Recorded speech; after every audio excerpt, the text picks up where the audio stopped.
Goeiemiddag, liewe luisteraar. Ek hoop vanmiddag gaan dit sommer baie goed met jou en dat jy al vandag sommer hope kere teenwoordigheid ervaar het of teenwoordigheid uitgedeel het. Vanmiddag lees ek graag vir ons 'n gedeelte uit 'n boek wat onlangs verskyn het. Die boek se naam is In Our Own Words, Nurses on the Frontline, en dit is geskryf deur Sedine Coetzee, Hester Klopper en Jonathan Jansen.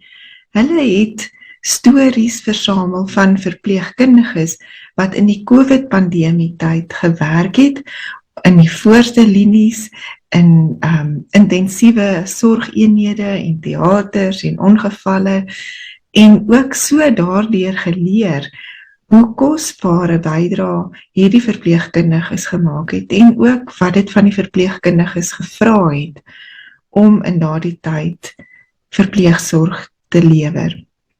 Een storie wat my veral opgeval het, is die storie wat Petrus Steenkamp geskryf het.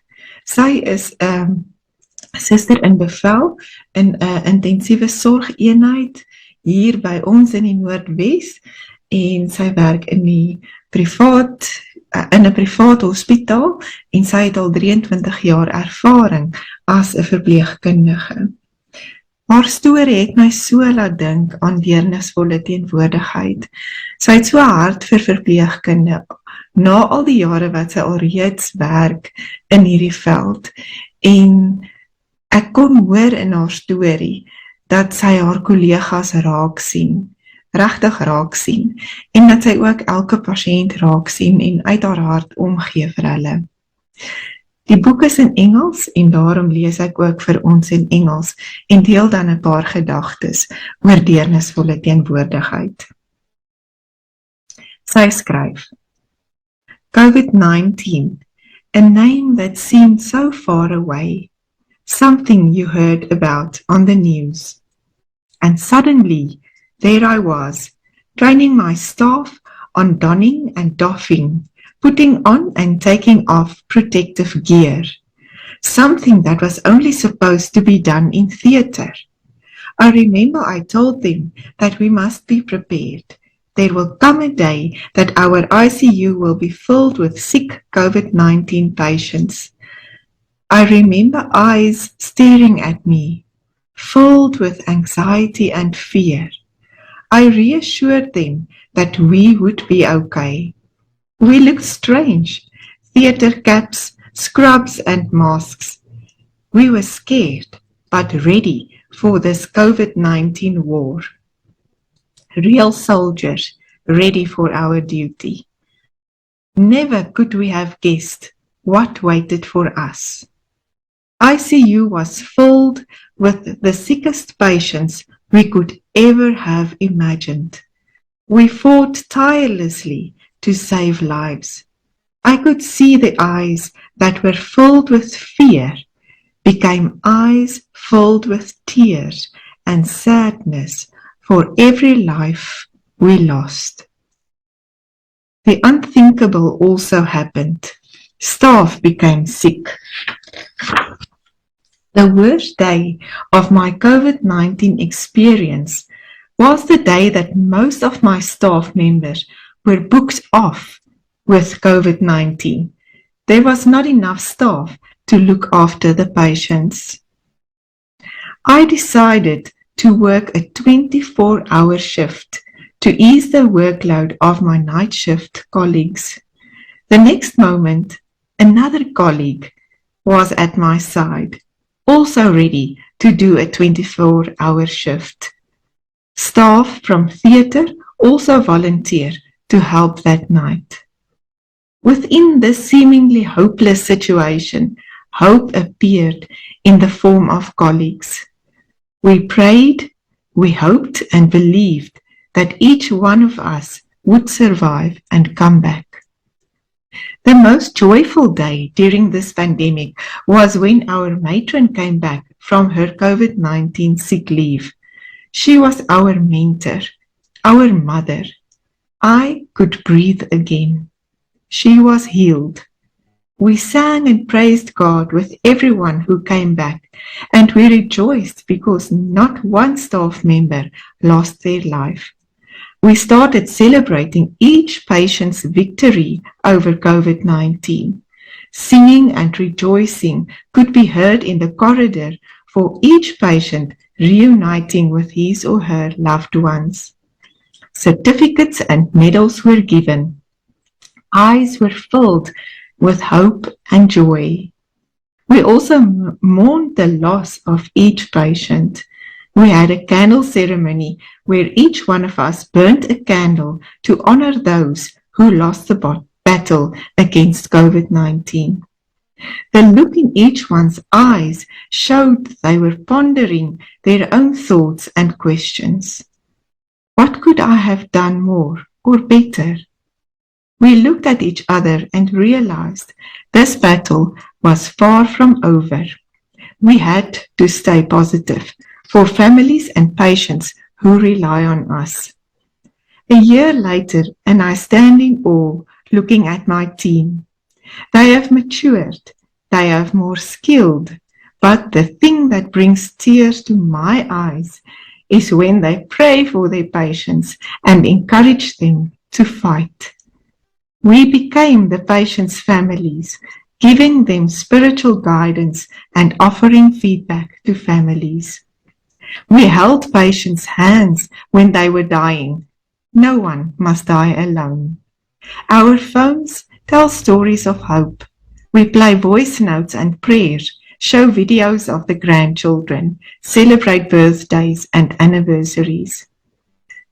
Weekends and off days are there to spend time with your own loved ones, but you can't help looking at your phone to see if perhaps a message of hope or the news that your patient did not make it. Your heart is with your colleagues and patients 24 hours a day. It is easy to say what gives us hope and energy to continue in this nightmare we have encountered.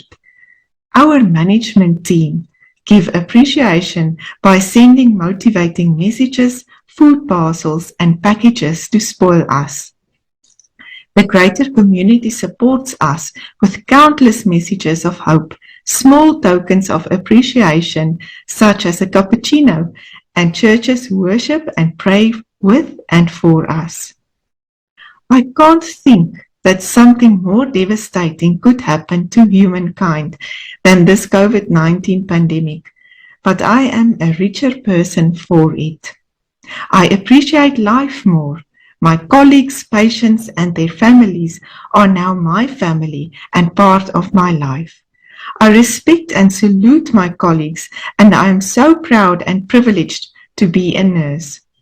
God called me before the foundation of the earth to serve His people in a time when everyone wants to hide. We choose each day to serve on the front line and appreciate that people trust us with their loved ones. Dis so 'n kosbare storie van hoe elkeen se klein gebaar 'n groot verskil gemaak het vir Petro en ook vir elke pasiënt en kollega in daardie tyd. Wat my opval van haar deernisvolle teenwoordigheid is dat sy in die oë gekyk het van haar kollegas. Sy het vrees daar gesien, sy het hoop daar gesien, sy het hartseer en meelewing daar gesien. Sy het ook in die oë van die pasiënte gekyk. Sy het regtig kontak gemaak met hulle. En later was haar kollegas en die pasiënte ook haar eie familie. Sy het haar hart oopgemaak. Sy het die moed gehad om haar hart oop te maak vir elke pasiënt en hulle deel geword van haar lewe. Dit vat onbeskryflike moed om dit te doen. En dit is wat deernisvolle teenwoordigheid is, om oop te wees vir die mense om jou se behoeftes. En sy vertel vir ons hoe verryk haar eie lewe daardeur was, dat sy soveel geleer het en dat sy soveel waardering het en weer hoop het en dat sy 'n ryker persoon is na hierdie ervaring. Wat ook belangrik is die bestuur wat ondersteun het, wat daar was, wat bemoediging gestuur het, wat teenwoordig was en vir hulle gehelp het en gedra het in hierdie tyd. En ook wat ek hoor is die klein gebare van die gemeenskap, van elkeen van ons wat 'n verskil kan maak en 'n bemoedigende woord kan deel met hierdie verpleegkundiges, maar ook met elkeen wat swaar kry of deur 'n moeilike tyd gaan. Wat ek ook raak hoor en wat sy vertel, is dat haar kollegas haar voorbeeld gevolg het. Sy het besluit om 'n 24 uur skof te werk en die voorbeeld gestel van totale opoffering van haar eie tyd, haar krag, haar energie en haarself ook blootgestel het aan hierdie siekte. En deur haar voorbeeld het ander haar bygestaan en ook haar voorbeeld gevolg en ander kollegas het vrywillig aangebied om te help. En ook wat ek ook hieruit hoor is die ervaring van die pasiënte, of jy wat dalk iemand verloor het in die COVID-tyd, of jy wat self dalk 'n pasiënt was in die COVID-tyd. Hoe kosbaar is dit dat die verpleegkundiges met hulle fone stemboodskappe aangestuur het en videoetjies en selfs verjaarsdae en herdenkings gevier het saam met die pasiënte en so die kommunikasie en die stem geword het van die pasiënte na hulle families en van families na pasiënte. So liewe luisteraar, as jy dalk iemand verloor het in die COVID-tyd, weet verseker dat in die hospitaal was daar die verpleegkundiges, jou stem in jou ore en jou hart. En jou mens was in hierdie tyd nie alleen gewees nie. Daar was verpleegkundiges en mediese personeel wat hulle bygestaan het en wat hulle harte oopgemaak het vir die pasiënte en soveel omgegee het vir hulle. Ek hoop hierdie was vir jou 'n bemoedigende woord en iets om oor na te dink en ek het dit beslis waardeer en dit gesien as 'n voorbeeld van deernisvolle teenwoordigheid. Mag ons ook so moed hê in hierdie week wat voor lê en onsself oopmaak vir die mense om ons. Al het ons self seer en al het ons self kwaad, maar om daardie gevoelens deur te werk en te laat gaan as ons kan en ook vir die Here te gee, sodat ons kan oop wees en daar wees vir die mense om ons. Elke klein gebaar wat jy doen, beteken ongelooflik baie. Elke gebed, elke glimlag, elke daar wees en elke woord van bemoediging. Ek wens vir julle 'n mooi week toe en 'n vol week vol deernisvolle teenwoordigheid.